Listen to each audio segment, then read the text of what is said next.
जी हाँ, हिंदुस्तान का दम और खालिस्तान बेदम। बड़ी खबर से शुरुआत कर रहे हैं 10 बजे के बुलेटिन की। भारत की फटकार के बाद आखिरकार जस्टिन ट्रूडो अब बैकफुट पर दिखाई पड़ रहे हैं। भारत के कड़े रुख के बाद कनाडा के तेवर नरम पड़े हैं। कनाडा में खालिस्तानियों के पोस्टर हटाने के आदेश दिए गए हैं। भारत विरोधी पोस्टर बैनर हटाने के आदेश दिए गए, लेकिन अब तक कनाडा इनको हवा दे रहा था, इनको सपोर्ट कर रहा था। इस तरह के पोस्टर भारत को चिढ़ाते हुए भारत विरोध में कनाडा में लगाए जाते थे और इसके चलते खालिस्तानी अलगाववाद को हवा देने की कोशिश कनाडा के जरिए की जाती रही थी। लेकिन आखिरकार भारत के कड़े रुख के बाद अब कनाडा नरम पड़ा है और एक्शन लेता दिख रहा है। अब यह हकीकत में हो रहा है या सिर्फ इसका दिखावा किया जा रहा है, इसका कुछ दिनों में पता साफ तौर पर चल पाएगा। लेकिन फिलहाल कनाडा ने पोस्टर हटाने के आदेश दिए हैं। उधर खालिस्तानी आतंकियों के खिलाफ एनआईए का एक्शन शुरू हो गया है। इन्हें भगोड़े खालिस्तानी आतंकवादियों की एक लिस्ट जारी कर दी है। अब तक एनआईए ने 19 खालिस्तानी आतंकवादियों की लिस्ट जारी की, लेकिन दावा किया जा रहा है कि और भी कई आतंकवादियों की लिस्ट जारी हो सकती है। ये तमाम खालिस्तानी आतंकवादी अमेरिका, कनाडा, यूके से भारत के खिलाफ अपने ऑपरेशन को ऑपरेट करते हैं। कुछ खालिस्तानी दुबई और पाकिस्तान में भी हैं। विदेशों में छिपे खालिस्तानियों की लिस्ट तैयार की जा चुकी है और एक्शन भी होने लगे हैं। भगोड़े खालिस्तानियों की संपत्ति जब्त की जा रही है। यूएपीए के तहत खालिस्तानियों की संपत्ति जब्त हो रही है। आप टीवी पर स्क्रीन पर गौर से नीचे देखिए, चेहरे के साथ नाम आ रहे हैं। कुलवंत सिंह, इसका नाम कान था, यूके में इसने शरण ले रखी है। वहीं हरजप सिंह यूएस में इसने शरण ले रखी है एक एक करके। रणजीत सिंह नीता, इसने पाकिस्तान में शरण ले रखी है। और बड़ी खबर का आप रुख कर रहे हैं इन नामों के साथ। खालिस्तानियों के खिलाफ अब प्रचंड प्रहार की तैयारी है। खालिस्तानी आतंकवादियों पर एनआईए एक्शन कर रही है। एनआईए ने खालिस्तानी आतंकवादियों की नई लिस्ट जारी कर दी है। एनआईए की लिस्ट में 19 खालिस्तानियों के नाम पन्नू की तरह बाकी आतंकियों की भी संपत्ति जब्त की जाएगी। कौन कौन है वो नाम देखते चलिए, जानकारी मैं आपको लगातार दे रहा हूं। अमरदीप सिंह पूरेवाल, इसने अमेरिका में शरण ले रखी है, वहां से खालिस्तान अलगाववाद को हवा देता है। जतेंद्र सिंह रेवाल कनाडा में है ये शख्स। दुपिंदर जीत, यह ब्रिटेन में बैठकर खालिस्तानी आंदोलन को हवा देता है। एस हिम्मत सिंह, यूएस अमेरिका में बैठकर इसने हवा देने की काम शुरू किया हुआ। परमजीत सिंह पम्मा यूके में है। अमनप्रीत कौर मेरे साथ लाइव इस वक्त चंडीगढ़ से जानकारी के साथ जुड़ रही हैं। अमनप्रीत, इस वक्त कल की जो रिपोर्ट हम जानते थे, पन्नू की संपत्ति जब्त करने की कार्रवाई की गई थी, पंजाब में ये कार्रवाई हो रही थी एनआईए की तरफ से। अब जो ताज़ा जानकारी है कि अब इनके खिलाफ विदेशों में भी कार्रवाई की जानी है, एनआईए लिस्ट जारी कर चुकी है। क्या संकेत आपको पंजाब में देखने को मिल रहे हैं खालिस्तानी अलगाववाद को हवा देने वाले इन लोगों के खिलाफ हो रहे एक्शन को लेकर? देखिए, खालिस्तानियों के खिलाफ लगातार जो है वो एक्शन जो है लिया जा रहा है। एनआईए पूरे तरीके से एक्शन मोड पे है, क्योंकि उनको साफ तौर पे कह दिया गया कि एनआईए जो खालिस्तान है उसको बिल्कुल भी पूरे तरीके से खत्म किया जाएगा। क्योंकि खालिस्तानियों का प्रोपेगेंडा हमेशा ही चलाते आए हैं कि वो विदेशों में बैठ के भारत के लिए जो स्कीम्स बनाते हैं, प्रोपेगेंडा चलाते हैं और लगातार जो है खालिस्तान बनाने की मांग करते रहते हैं। बेसिकली उनका मेन मोटिव रहता है। हालांकि बहुत सारे अगर एक्सपर्ट्स की बात की जाए तो वो अक्सर वो ये कहते हैं कि जो वो खालिस्तान, कुछ मुट्ठी भर ये जो लोग हैं जो ये प्रोपेगेंडा चलाते हैं और जो बहाल हमारे देश में उसको बहाल नहीं की तरफ से एक बड़ी कार्रवाई की जाती है। अमृतसर और चंडीगढ़ में दोनों ही जगह पे उसकी जो संपत्ति को जब्त कर लिया जाता है और जो 19 लोगों की लिस्ट जारी की जाती है, बकायदा उनके नाम जारी किए जाते हैं। अब उनकी जो जितनी भी जायदाद है या जितनी भी उनकी संपत्ति है उसकी जो जानकारी है वो खंगाली जा रही है। उसकी जानकारी को पुख्ता किया जा रहा है कि वाकई में उनकी है, किस तरीके से है, या कहीं ऐसा ना हो कि उन्होंने अपने नाम पर ना लेके बल्कि अपने रिश्तेदारों के नाम पे लिए। तो इन सब चीजों को बड़ी ही तह के साथ जांचा जा रहा है, परखा जा रहा, ताकि जल्द से जल्द उनकी भी जो संपत्ति है उसको पूरे तरीके से जब्त किया जा सके। अमरप्रीत, हमारे साथ बने रहिएगा आप, आपसे और भी जानकारी लेंगे, बने रहिएगा आप, क्योंकि खालिस्तानी आतंकियों के खिलाफ एनआईए किस तरह की गतिविधियों को अब चला रही है इसका जायजा लिया है हमारे सहयोगी। एनआईए हेडक्वार्टर्स के बाहर ही खड़े हैं। एनआईए ने एसएफजी चीफ गुरवंत सिंह पन्नू के एसेट्स की जब्त के बाद भागने वाले खालिस्तानी आतंकवादियों की एक लिस्ट तैयार की है। इस लिस्ट में विदेश में रहे खालिस्तानी ओरिजिन के भी लोग शामिल हैं। एनआईए का इरादा है कि ये भागने वाले खालिस्तानियों का संपत्ति को जब्त करे। जिन्होंने UK, US, Canada, Dubai, Pakistan और अन्य देशों में अपनी जमीन रखी है और इनकी संपत्ति को भारत में दाखिल कर दिया जाए। ये अनलॉफुल एक्टिविटीज के प्रिवेंशन एक्ट की सेक्शन 335 के तहत की जारी है। एनआईए के अंदर से क्रेडिबल सूत्रों से हमको पता चला है कि 19 खालिस्तानियों का रोस्टर ध्यान से तैयार किया गया है। ये लोग विदेश से भारत के खिलाफ भारतीय भावनाओं को फैलाने और विदेश से कार्यशील हो रहे हैं। इस लिस्ट में शामिल है काफ़ी नाम। एनआईए ने 19 रोस्टर की लिस्ट जारी की है, जिसमें से काफ़ी लोगों के नाम आए हैं। परमजीत सिंह पम्मा यूके से, भादवा सिंह बब्बर छच्चा जो पाकिस्तान से है, कुलवंत सिंह मूत्रा जो यूके से है, जय धालीवाल भी है यूएसए से, सुखवाल सिंह यूके से, हरप्रीत सिंह जिनका नाम राणा सिंह भी बताया जा रहा है न्यूयॉर्क यूएसए से, सरबजीत सिंह बेन्नौर यूके से, कलवंत सिंह कांता यूके से, हरदीप सिंह जिसको जापी सिंह भी कहा जाता है वो कैलिफोर्निया यूएसए से है, रंजीत सिंह नीता लाहौर पाकिस्तान से, गुरमीत सिंह बग्गा बाबा, गुरप्रीत सिंह बाघी यूके से, जसमीत सिंह हकीमजादा जो दुबई में ड्रग्स स्मगलिंग में भी शामिल है, गुरजन सिंह ढिल्लॉय ऑस्ट्रेलिया से, लखबीर सिंह रोद जो यूरोप और कनाडा से है, अमरदीप सिंह पूरेवाल कैलिफोर्निया यूएस से, ज्योतिर्दिन सिंह ग्रेवाल कनाडा से, भूपिंदर सिंह यूके से और एस हिम्मत सिंह न्यूयॉर्क से। एनआईए ने ये 19 रोस्टर जारी की है ये खालिस्तानियों के अगेंस्ट, और ये हुआ है जो गुरप्रीत सिंह जो है उनके बाद गुरपवंत सिंह पन्नू का जब उनका घर जब्त के बाद ये एनआईए ने 19 लिस्ट जारी की है। और एनआईए का ये स्विफ्ट मूव है, ये स्टेडी फास्ट मूव है, जिससे कि एनआईए इस रोस्टर जारी किया है ताकि सख्त से सख्त कार्रवाई हो पाए इन आतंकवादियों के खिलाफ, खालिस्तानी लीडर्स के खिलाफ। मैं इंडिया न्यूज़ से कैमरा पर्सन सुधीर कुमार के साथ। अमनप्रीत मेरे साथ लगातार जुड़ी हुई हैं चंडीगढ़ से तमाम जानकारी के साथ। अमनप्रीत, एक पन्नू के खिलाफ कार्रवाई, गुरपतवंत पन्नू के खिलाफ कार्रवाई तो देखने को सामने आ गई है, लेकिन लिस्ट 19 की है। ये बाकी 18 भी कहीं ना कहीं पंजाब से संबंध रखते हैं, संपर्क रखते हैं। तो क्या इशारे मिल रहे हैं पंजाब में इन बाकी 18 से जुड़ी हुई संपत्तियों या बाकी चीज़ों पर कार्रवाई होने में? देखिए, जो बाकी 18 है, क्योंकि एक तो पहला तो उनको इन्होंने ये दिखाया कि जो मेन इसका हेड जो रहा है उसके खिलाफ जो कार्रवाई करके कहीं ना कहीं ये चीज दर्शाई गई है एनआईए की तरफ से कि अब सख्ती की जाएगी। अब जो बाकी 18 बचे हैं, जैसे मैंने आपको पहले भी जानकारी दी कि अब लगातार उनके बारे में जांच की जा रही है। आखिर उनकी संपत्ति पंजाब में उनके नाम पर है, कहीं उनके रिश्तेदारों या दोस्तों के नाम पे ना कार्रवाई की गई, तो इन सब चीजों को परखा जा रहा है। क्योंकि पंजाब काफी बड़ा जो कि एक स्टेट है, तो यहाँ पे पंजाब में जो भी पिंडों से ये बेसिकली जो अलग अलग जिलों के अलग अलग गांव से ये लोग बिलोंग करते हैं, तो जाहिर है उन चीजों को जांचा परखा जा रहा है।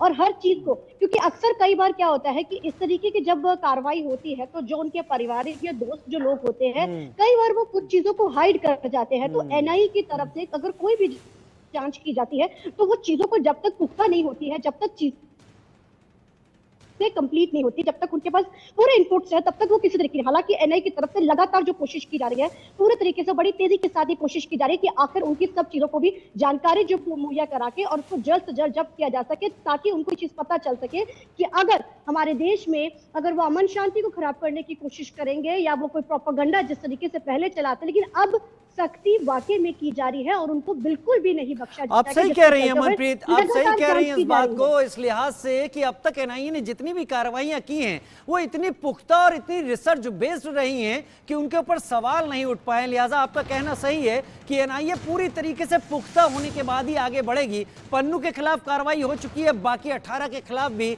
पुख्ता तौर पर कार्रवाई जल्द सामने आएगी। अमनप्रीत, बहुत शुक्रिया हमारे साथ चंडीगढ़ से आपका जुड़ने के लिए।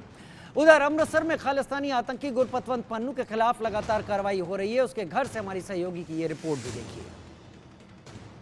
विदेश में बैठकर गलत बयानबाजी करने वाला गुरपतवंत सिंह पन्नू, जिसके विरुद्ध एनआईए की तरफ से बड़ी कार्रवाई की गई है। एनआईए की तरफ से गुरपतवंत सिंह पन्नू की चंडीगढ़ और अमृतसर में जमीन है जो वो जब्त की गई है। तो हम इस वक्त अमृतसर के गांव खानकोट में मौजूद हैं, वहां पर तस्वीरें आपको दिखा देते हैं। तो खास तौर पर एनआईए की तरफ से बड़ी कार्रवाई करते हुए गुरपतवंत सिंह पन्नू की यह जमीन है जो इसको जब्त कर लिया गया है। खास तौर पर यहाँ पर एक अदालत की तरफ से एक हुक्म का नोटिस भी लगाया गया है, जिस पर खास साफ तौर पर लिखा गया है कि जो खानकोट में जिला अमृतसर में जो गुरपतवंत सिंह पन्नू पुत्र महेंद्र सिंह वासी खानकोट के नाम पर है, उसको एनआईए की तरफ की स्पेशल मोहाली कोर्ट की तरफ से यूएपीए एक्ट 1967 के अनुसार जो है इसको जब्त कर लिया गया है। तो खास तौर पर बड़ी कार्रवाई की गई है एनआईए की तरफ से, जहां पर अक्सर ही गुरपतवंत सिंह पन्नू विदेश में बैठकर गलत बयानबाजी करता है, भारत के विरुद्ध गलत बयानबाजी करता है। अक्सर ही पंजाब में अलग अलग जगह पर गलत खालिस्तान को लेकर नारेबाजी भी लिखवाता है, फिर बाद में उसकी जिम्मेवारी लेता है। तो उसी को लेकर खास तौर पर लगातार गुरपतवंत सिंह पन्नू के विरुद्ध एनआईए की तरफ से जांच की जा रही है और उसी जांच के चलते एनआईए की तरफ से बड़ी कार्रवाई करते हुए गुरपतवंत सिंह पन्नू की यह जमीन है इसको जब्त कर लिया गया। आप तस्वीर देख सकते हैं कि खेतीबाड़ी के लिए यह जो जमीन सी गुरपतवंत सिंह पन्नू के नाम पर सी, जिसको जब्त किया गया। तो बड़ी कार्रवाई एनआईए की तरफ से की गई है, जहां पर चंडीगढ़ में बड़ी कार्रवाई करते हुए गुरपतवंत सिंह पन्नू की जो घर है उसको खास तौर पर सीज किया गया है और उसी के चलते अमृतसर के गांव खानकोट में यह जो जमीन है उसको भी एनआईए की तरफ से बड़ी कार्रवाई करते हुए उसको जब्त कर लिया गया। तो आज बड़ी कार्रवाई गुरपतवंत सिंह पन्नू के विरुद्ध देखने को मिली है। वहीं खास तौर पर पंजाब के अलग अलग हिस्सों में भी लगातार एनआईए की तरफ से जांच की जा रही है। गुरपतवंत सिंह पन्नू किन किन लोगों के आपस में टच में सा किन किन लोगों के साथ गुरपतवंत सिंह पन्नू की बात होती है, उसको लेकर भी खास तौर के एनआईए की तरफ से जांच की जा रही है। और गुरपतवंत सिंह पन्नू की अगर और भी कोई जमीन होगी तो उसको भी खास तौर पर एनआईए की तरफ से बड़ी कार्रवाई करते हुए जब्त किया जाएगा। India news Amritsar. खालिस्तान नाम का तुसीं शब्द वरत रहे हो, मैं तो कहना ये जिहड़ा पंजाब है ये बिल्कुल अमन पसंद शहर है, अमन पसंद देश है। इत्थे किसी नूं भी कोई क्राइम नहीं कर दिता जाएगा। जिहड़े बंदियां ने मैं अगे भी कहा सी, जिहड़े इत्थे हर 2.5 साल बाद एक बारी लोक सभा की इलैक्शन हुंदी है, एक बारी विधान सभा की इलैक्शन हुंदी है, जिहड़ा भी बंदा चाहुंदा है वो आए इत्थे लोकां दे विच अपना पक्ष रखे। जे सरकार लोग उन्होंने चुनते हैं तो पंजाब की सेवा करे। बाहर बह के विदेशी ताकतों के हथ में बिजनेस वास्ते लोगों को गुमराह करना, झूठियां इमीग्रेशन लैंड वास्ते झूठे कागज बनाने, ये कोई इंसानियत वाली गल नहीं हैगी। ये तो जिवें तुसीं कह रहे हो they are criminals. The man who breaks the law, the man who creates false documents, they are all criminal. They should be arrested, they should be hold up. उन्होंने क्यों दिता जाए मौका कि साडी कौम नूं बदनाम कर सके। तो भारत तैयार है खालिस्तानी आतंकियों के खिलाफ बड़े एक्शन के लिए, लेकिन कनाडा के प्रधानमंत्री जस्टिन ट्रूडो कुछ नहीं बल्कि जैसे सब कुछ भूल रहे हैं। खालिस्तानी हरदीप सिंह निज्जर की हत्या के पीछे भारत सरकार का हाथ तो बता दिया और अब सफाई भी देने लगे हैं, लेकिन कनिष्क हवाई हादसे को दुनिया कैसे भूल सकती है।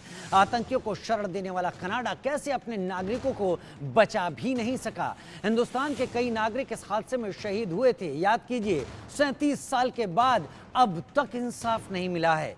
कनिष्क हादसे पर एक रिपोर्ट देखते हैं। जरा याद करो कनिष्क विमान हादसा, आतंक का सबसे घिनौना चेहरा।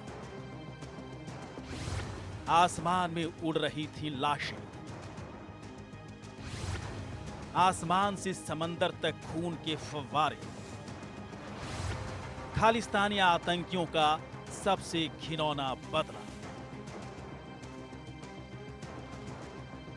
खालिस्तानी आतंकी हरदीप सिंह निज्जर की हत्या से पीएम जस्टिन ट्रूडो तिलमिला सा गया। आतंकियों के यार का ठप्पा लगवा चुके ट्रूडो शर्मनाक बयान देने लगा।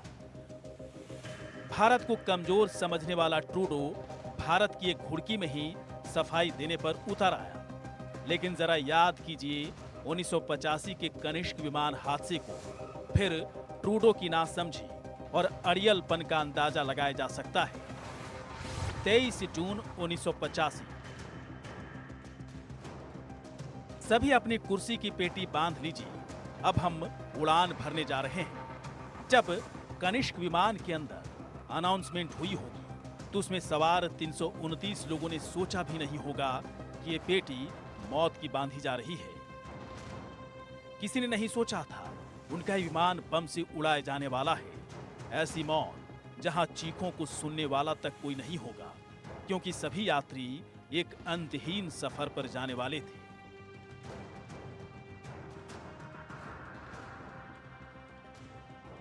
मॉन्ट्रियल से नई दिल्ली के लिए एयर इंडिया के विमान कनिष्क 182 ने उड़ान भरी। विमान करीब 10,000 फुट की ऊंचाई पर आयरिश हवाई इलाके में उड़ रहा था।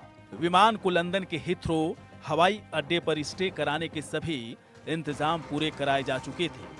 महज 45 मिनट बाकी थे कनिष्क को हिथ्रो हवाई अड्डे पर लैंड होने में। ब्रिटेन के समय के मुताबिक सुबह के 8:16 का वक्त हुआ था, लेकिन हिथ्रो एयर कंट्रोल रूम में जैसे हंगामा मच गया। बेहद ही मनहूस और खतरनाक खबर थी। पैरों तले जैसे जमीन खिसक गई। एयर इंडिया के विमान कनिष्क को तो आसमान में ही बम से उड़ाया जा चुका था। विमान कागज की तरह टुकड़ों में बिखर चुका था। इस खौफनाक मंजर को अटलांटिक महासागर में जहाजों पर खड़े लोगों ने अपनी आंखों से देखे थे। कैसे डरावनी लहरों में लाशें हिचकोले खा रही थी। आसमान से खून के फव्वारे बह रहे थे। जी हां, भारत के 22 क्रू मेंबर समेत विमान में सवार 329 लोग समंदर की आगोश में समा चुके थे। मरने वालों में भारतीय मूल के कनाडाई नागरिक सबसे ज्यादा थे। खालिस्तान आतंकियों की करतूत निकली। जांच में सामने आया कि बम सूटकेस के अंदर फिट करके कॉकपिट के एकदम नजदीक रखा गया था, क्योंकि सबसे ज्यादा नुकसान कॉकपिट वाली साइड में ही हुआ था। विमान का ब्लैक बॉक्स धमाके में तकरीबन नष्ट हो चुका था। सिख चरमपंथी और बब्बर खालसा इंटरनेशनल का कुख्यात आतंकवादी इंदरजीत सिंह रियाद इस बम धमाके का दोषी था।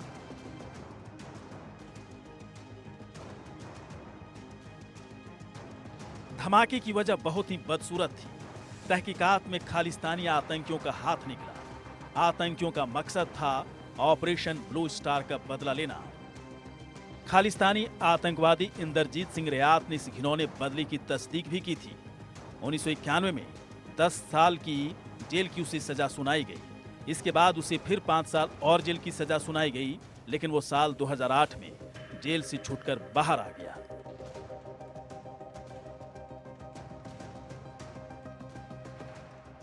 कनिष्क विमान हादसा पूरी दुनिया के लिए डरावना था। पूरे 20 साल तक जांच होती रही, जिसमें कनाडा सरकार के 130 मिलियन कनाडाई डॉलर खर्च हो गए, लेकिन आरोपी पकड़ में नहीं आए। एक कनाडा में किसी केस की सबसे महंगी जांचों में से एक है। सिर्फ एक आरोपी इंदरजीत सिंह रियाद को दोषी ठहराया गया। मास्टरमाइंड परमार को कभी भी दोषी नहीं ठहराया जा सका। 1992 में जब वो भारत लौटा तो पंजाब पुलिस की एक मुठभेड़ में वो मारा गया। दुनिया के इतिहास का एक काला अध्याय है जिसे कभी भूला नहीं जा सकता है। लेकिन एक सवाल आज भी बाकी है, क्या 329 बेगुनाहों की मौत की सजा सिर्फ इतनी सी? Bureau report, India news.